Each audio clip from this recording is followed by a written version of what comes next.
Welcome to a plumber's view of chromatography. We can express the flow rate of the mobile phase through our chromatography column as either a volume flow rate or as a linear flow rate. Now, let's consider a liquid chromatography experiment in which the column has a radius of 0.30 centimeters and the mobile phase occupies 20% of the column volume. Each centimeter of column length then has a volume of V. Volume is equal to pi r squared. The r is, of course, the radius times the length, and that equals pi times 0.30 centimeters squared times 1 centimeter, because we're looking at each centimeter of column length. And that means that the volume for that centimeter is 0.283 milliliters. Now, of that 0.283 milliliters, 20% is occupied by the mobile phase. So 20% of 0.283 milliliters is 0.0565 milliliters.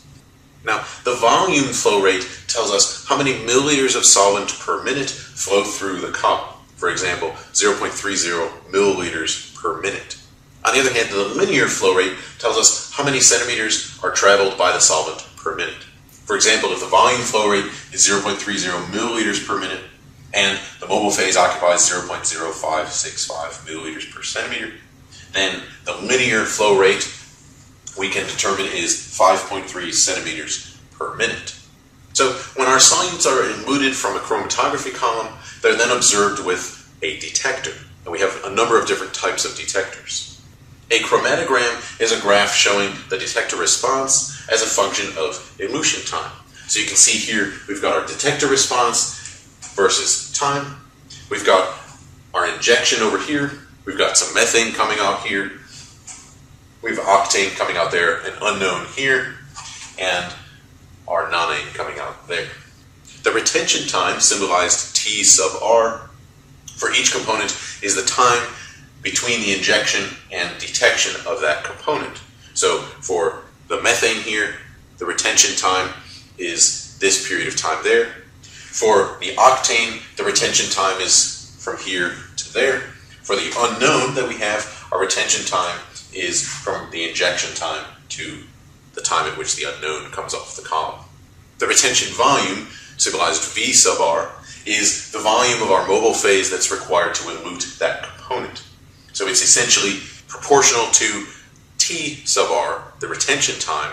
It's just that now we're expressing it in terms of volume instead of time. Now, even if a solute is not retained by the column at all, it will still take some amount of time to travel down our column and thus reach the detector. And this is the same length of time as the minimum time required for the solvent to travel down the length of the column, and we symbolize that Tm. So in this case, if our solvent is methane, then Tm is that time required for our solvent to travel down the column. The adjusted retention time, symbolized Tr prime, is the additional time required to elute a solute beyond the time that's required by our solvent to travel the length of the column, and that was Tm. So Tr prime is equal to Tr minus Tm. And again, this is the amount of time that the solute spent not moving down the column, because the time that the solute did spend moving down the column is the same Tm as it was for the mobile phase. Now, in gas chromatography, Tm is usually the time required for methane to travel through the column because it's not retained by the column.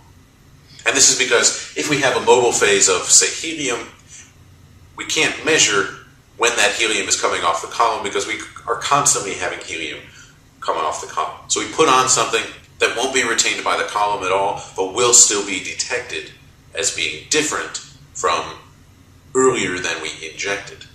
The relative retention, or the separation factor, is symbolized alpha. For components 1 and 2 is the ratio of their adjusted retention times. So alpha is equal to Tr prime for component 2 divided by Tr prime for component 1. And note that we're always placing our longer adjusted retention time in the numerator on top, so that alpha is always greater than 1.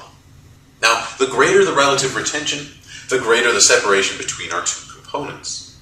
And the relative retention generally doesn't change when the flow rate is changed, which means that relative retention can be used to help identify peaks when the flow rate changes. Likewise, the unadjusted relative retention, symbolized with gamma, for components 1 and 2 is the ratio of their unadjusted retention times. So gamma is equal to TR2 divided by TR1. And again, we're putting our longer retention time on top, so gamma is greater than 1. And the unadjusted relative retention is the ratio between the speeds at which the two components are moved down the column.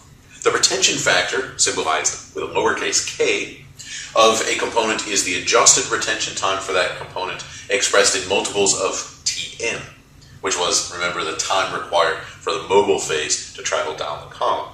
So K is equal to Tr minus Tm divided by Tm. For example, it takes volume Vm to push solid from the beginning of the column to the end, and if it takes another 3 Vm to push a solute down, then the retention factor for that solute is 3. Because we have 4, we required 4 volumes, 4 times Vm volumes for that solute to come out, but we require 1 just to move the solvent down the column, and thus the difference is 3 times Vm. So the retention factor K is equivalent to the time the solute spends in the stationary phase divided by the time the solute spends in the mobile phase. So our example from the previous slide, that solute has to spend 3 times as much in the stationary phase as it does in the mobile phase. Now, if the solute spends all of its time in the mobile phase, then it's eluted at Tm, and our value for K then is Tr minus Tm over Tm, and then the value for Tr is Tm, and now we have 0 on the top, and that means that K is 0. That retention factor is 0. And this makes sense since the solute spends no time in the stationary phase, then the amount of time it spends in the stationary phase divided by the time it spends in the mobile phase has to be 0 because it doesn't spend any time in the stationary phase. If, on the other hand, the solute spends half of its time in the mobile phase and half of its time in the stationary phase, the retention time is equal to twice the time required to elute the solvent, and that means that the value for K is 2Tm minus Tm over Tm, which means that we have a retention factor here of 1. If the solute spends 3 times as much time in the stationary phase as in the mobile phase, then it will take 4 times as long to come out as the solvent does, and we end up with a retention factor here of 3. Furthermore, if the solute spends 3 times as much time in the stationary phase as it does in the mobile phase, then there will be 3 times as many moles of solute in the stationary phase as moles of solute in the mobile phase. And this means that our value K, our retention factor, is equal to the time the solute spends in the stationary phase divided by the time the solute spends in the mobile phase, which is also equal to the moles of solute in the stationary phase divided by the moles of solute in the mobile phase. And this then can be symbolized like this, where we have Cs times Vs divided by Cm times Vm, where Cs is the concentration of the solute in the stationary phase, Cm is the concentration of the solute in the mobile phase, Vs is the volume of the stationary phase, and Vm is the volume of the mobile phase. So that quotient Cs over Cm is the ratio of concentrations of solute in the stationary and mobile phases. And if the flow rate is low enough for that column to be at equilibrium, then this quotient is the partition coefficient K discussed in the solvent extraction section. And so we can now relate the retention time to our partition coefficient. So our retention factor K is equal to our partition coefficient, capital K, times the volume of our stationary phase divided by the volume of our mobile phase.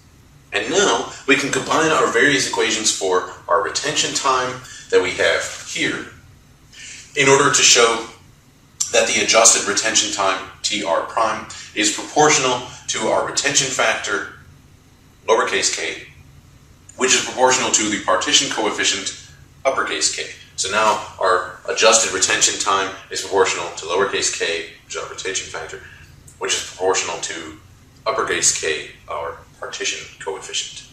And this means that the relative retention alpha can be expressed in terms of a retention factor or partition coefficient. So we can have alpha in terms of the adjusted retention time, or in terms of the retention factors of our two solutes, or in terms of the partition coefficients of our two solutes. That is, the relative retention of two solutes is proportional to the ratio of their partition coefficients. The retention volume, VR, is the volume of mobile phase required to elute the solute. So VR is equal to TR times U sub V, where U sub V is the volume flow rate, this is the volume per time, of the mobile phase. That retention volume of a solute is constant over a range of different flow rates. So that was a plumber's view of chromatography.